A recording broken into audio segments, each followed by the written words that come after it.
Mbote na balandi nyonso N24 eza Spartakis de la presse la courte jambe. Yaso na mikumisite nana okumisa nga. Funa mikumisa la courte jambe un peu chargé. Napesi ba abonné na nga nyonso mbote place bazali. Kani na loba na linga abino mingi. Na linga abino makasi na ndenge ya bajeti na ndenge pene ya solo. Napesi bambote na nga epa ya Edwige Vika Apocalypse 520 pixels. Napesi mbote na ngai na famille Dibinga Mobimba. Napesi mbote na ngai abato nyonso bazolanda nga libanda mboka pe na oyo video ezokota. Bandeko na nga tosola na mukie. Na bayo baosalaka ba live e Maté Kiti. Bandeko na nga basalaka ba live chaque jour. Faut koyebaka ke toza na bato batalaka biso, bato basala pe ba analyse na bandako. On a demandé ça. Il n'y a pas longtemps. Toza la big, il n'y a pas longtemps qu'on a demandé ça. Il n'y a pas longtemps qu'on a demandé ça. Est-ce que bino ndeko na bino akufi na Congo te? Ndeko na bino akufi na Turquie. Baye na matanga ko baye na ebembene ko ya. Te ubene ebembe na ye. Avant mo panza batu. Bokotuna te ndeko na bino akufeli nini? Bokotuna acte te ndeko na bino eza wapi? Po boye kotuna ngoka tangu muninga linga refaire vie na ye tangu muninga bali to tangu bomonike 800 000 bapesi binote. To koma? Il n'y a pas longtemps qu'on a réussi ça. Tous en bino. Réussi ça. Continue. Oui. Je veux que l'opinion publique soit éclaircie. Parce que c'est la question qui... Garçon, tout dans ma question, qui m'a dit que le bandé au Luba. Viennent dans la bouche de beaucoup de personnes.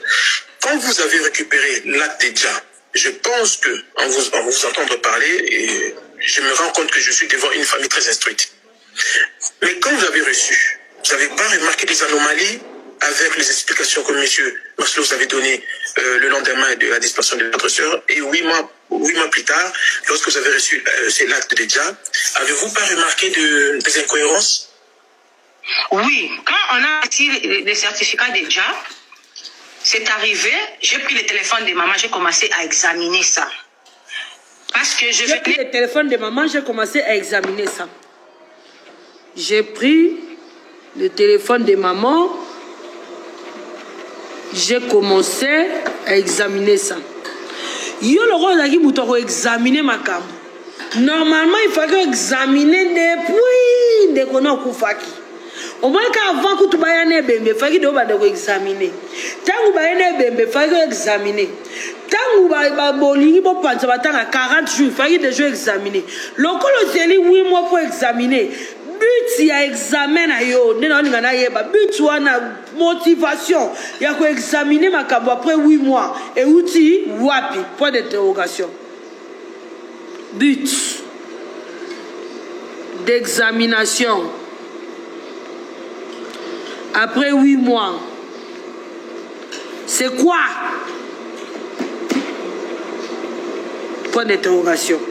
On continue. Parce qu'on parle de dossier tout le là. Ils ont meurtre. C'est pas n'importe quel dossier. Hein. Ils ont dossier, l'équipe a dossier nion sur le monde entier. Et l'équipe viole, l'équipe dossier nion sur tout meurtre. Toujours analyser dossier, il y a meurtre, s'il vous plaît. Et ça dossier mon vote au yeka ko lobby et si le keité maman tout ça là yawa il faut zonge pas joujou oyo yem sabiso c'était comment parce que yo examiné to qui na examination tozo comment il faut souligner que on souligner rappel kuna to ça makambo longo po boni bazo finga biso mingi ba congolais bazo raisonner te faut to longo le loko na bi ke bato batikali aba bato ba raisonner ka ba bato sentiment te to loba. Tout est normal, malem. Il faut qu'on ait avec attention. So lingo lo bala mutu comme yokaye. au moins bato bazaka zo swana zo ganga oboyo karate ngaku na swana na ganga te ngava na swana photo yokana pour ma no loba no il faut soyo de fo yokanga ce bambo o lobi o gangi to yokana te azaki ba karate malembe to yokana to yoka muninga zo lobela makambo ndeko na yakufi c'est pas n'importe quoi hein. C'est un dossier qui un dossier très important. C'est un dossier. Il y a un ami qui venait de perdre sa femme là-bas. Et j'avais lu les certificats déjà de cette femme-là. Il a répondre Papi Bourgeois. Papi Bourgeois, et quand ça a une émotion, il y a un examiner. Mais comment émotion a bango bomo nango pe bozo dimango. Mais émotion muningo alobeka ko se remarier le sous-souté bondi mangote bobe ala na makangu depuis quand point d'interrogation botika injustice boza la katikati. Bon ngata na zaki na émotion ndenge nini. Lokana muto analyse na ko analyser les faits les gestes mais ko zwanga 8 mois ndete. Ya ndeko na kufi ezwa 8 mois te. Ok, malembe. Toujours les sandales. Allez. Parce que c'est la question qui revient dans la bouche de beaucoup de personnes. Quand vous avez récupéré l'acte déjà, je pense que en vous... Au moins, ceux qui ont 8 mois, dossier l'État des Hollandais, ça 8 mois. Donc, on comprend. Parce que le dossier dans l'État, et ça à 14 ans, à 15 ans, à 20 ans. Dossier meurtre coûte ça à plus. Mais, ce qui dossier, il y a meurtre. Na famille oh ya muto akufi ya victime et comme ça 8 mois té na lingana yeba c'est quoi la motivation après 8 mois père le canal l'état OK na l'état te mais le canal réseaux sociaux to continuer to comment ce peut bozui et là on souligner bolobi na ngai vous entendre parler et je me rends compte que je suis devant une famille très instruite. Mais quand vous avez reçu... combien? Attends, c'est un peu problème. Yo combien? Yo idée na yo to penchant na yo lié nga penchant na ngande na lié nga lokwa na lobela na katikati nde na lié yo siko lokwa lina loba makambo to lina peso ka raison na ki na bo job na ona idée na yo na makambo na ya biso total école monte pardon to mpe na maman monte na papa monte s'il te plaît si on a ndenge na o raisonner za ndenge na yo nga pe na ndenge na nga o raisonner tika nga pe na ndenge na nga to ka liberté d'expression. S'il te plaît, papa, n'a besoin de savoir, tu n'as pas un fardeau mon côté gauche, l'ongwa. S'il te plaît, tout ça bien. Donc, filmez au sofa du Anna. L'ongwa. L'ongwa. C'est ça. On va au spectacle.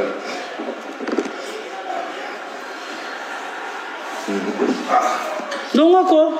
N'a filmé, tiens, fois. L'ongwa. 8 mois que tu vends kutu sisi bateau pandi déjà bateau dans 40 jours tu vends kutu.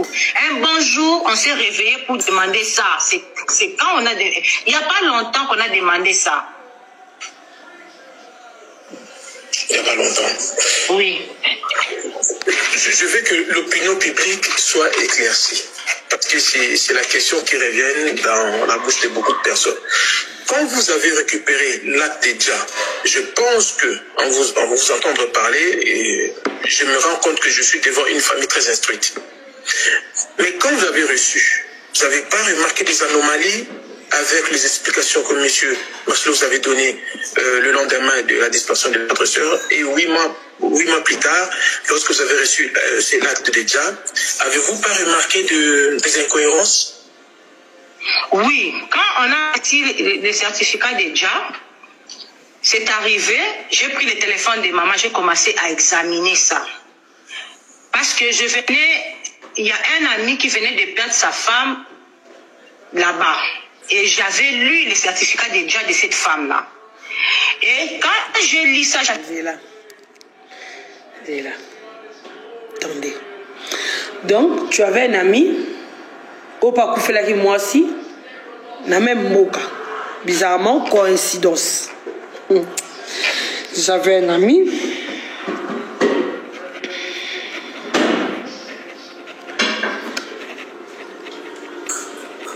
Qui a perdu sa femme.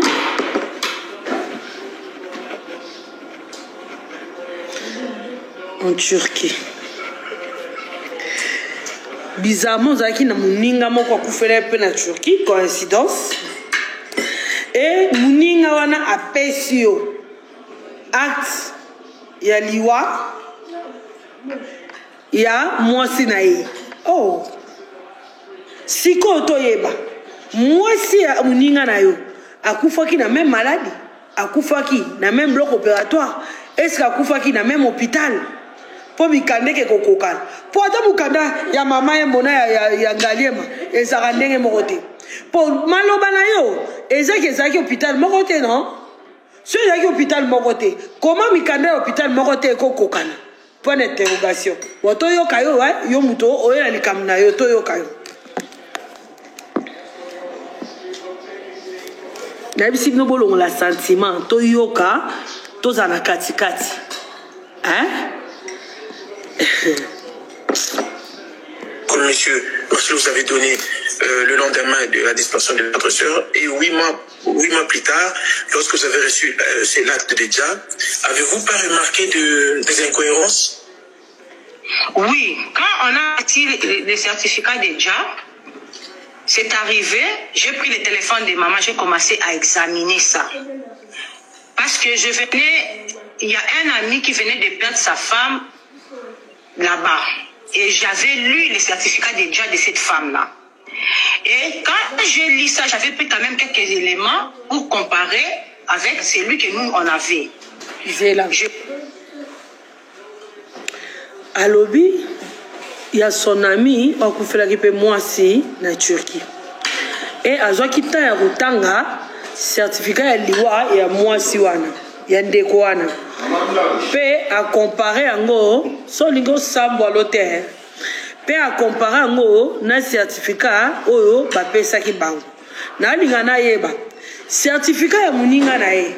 Amona ki ango avant bapesa bango certificat maman blanche. To amona ki ango après certificat maman blanche. Tango a comparer ki ango azaki ko tambola na certificat ya maman blanche partout. To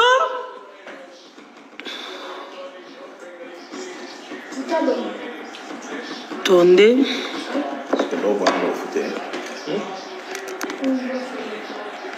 azali kotambola na certificat maman blanche pour comparer kango to mukolo o bavandaki wana na mesa na mama tango amoni certificat nda bengi muto wana po tindele oya mwasi na wana po comparer to akomaki kobima nango to akomaki kotambola nango mpona kocomparer ka yango. Point d'interrogation. On continue. Quand le certificat, je transfère chez moi, je vais maintenant chez le mari de la fille là, je commence à examiner par mot par mot. Et je trouve qu'il y avait beaucoup des histoires qui n'étaient pas cohérentes, qu'on n'avait pas signifié dans ce certificat-là. Certificat muninga no otanga ki bakomaki ngo na munoko nini na anglais na français to na kitirk po ba de ko comparer ngo na certificat oyo lobi ke certificat oyo ba pesa ki bino papa Marcelo ezaki ya kitirk siko certificat o mususu ozwaki ta ya ko banda ko traduire mot par mot. Ozupe oyo ba pesa ko papa Marcelo o traduire mot par mot to ezaki ndeni po lobi mukanda ba pesa bino ezaki en turc. Malembe. Il me dit, je vais voir ma nièce qui a fait aussi les droits à Dassa, on va faire ça avec elle. Elle vient, je dis, écoute, regarde ça, regarde ici. État civil de la mariée, de la personne n'était pas signifié. Voilà. Le nom de... Batoubosa la pompe funèbre boebisanga. Est-ce que pompe funèbre ils ont la capacité ou on a habité pendant ndenga solo. Est-ce que pompe funèbre ils ont la capacité on peut ça acte de décès de la famille? Dédé ils ont la capacité. Pompe funèbre qu'on peut ça faire acte de décès de la famille. De 1. Dédé est-ce que mukanda outi na pompe funèbre et koko comme appelle que mutu akufi azaki marié ou célibataire? Point d'interrogation. On continue. Bato ba yebi. Bob sera que te fait tes abongo et tes abo. Parce que je ne vois jamais que pompe funèbre peut ça acte de décès. Au-delà de pompe funèbre peut ça acte de décès, pompe funèbre est comme il faut signifier que Mouto a koufi aza marié ou célibataire ou Je sais pas, hein? Parlez-moi un peu, vous boyeba mingi, boyeba nyoso. Bo excusez nga nan, bino bo excusez nga bo, boyebisanga nan. Toyo kana. On va faire ça avec elle. Elle vient, je dis, écoute, regarde ça, regarde ici. État civil de la mariée, de la personne n'était pas signifié. Voilà. Le nom de son père et de sa mère, c'était pas écrit. Exactement. Déjà, comment ya mutu, ce bâtiment, si bâtiment, pour bâtir état civil à mutu, il faut bâtir ID à mutu, non? Il faut bâtir identité à mutu. Ce d'abord bâtir identité à mutu, n'est-ce pas bâtir identité à mutu sans signifier comme papa n'est pas comme maman n'est. Ceux qui pompent funèbre et sa document. Ndeni pompe funèbre ce petit document ya mutu à koufi. Et rozango comment comme papa mutu comme maman mutu ceux qui y a solo bâtir ka identité na acte ya nini ya liwa ya na pompe funèbre. Wana penande na ebite bino ko boyeba mingi bo répondre ngana.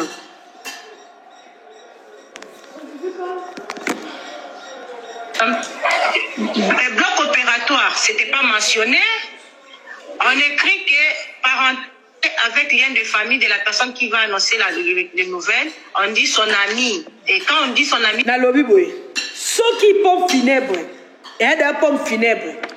Dans pompe funèbre, et bien que mutoto mema azaya kokufa. Pour batubaya na pompe funèbre, il faut ça déjà que nenga akufela Lydia.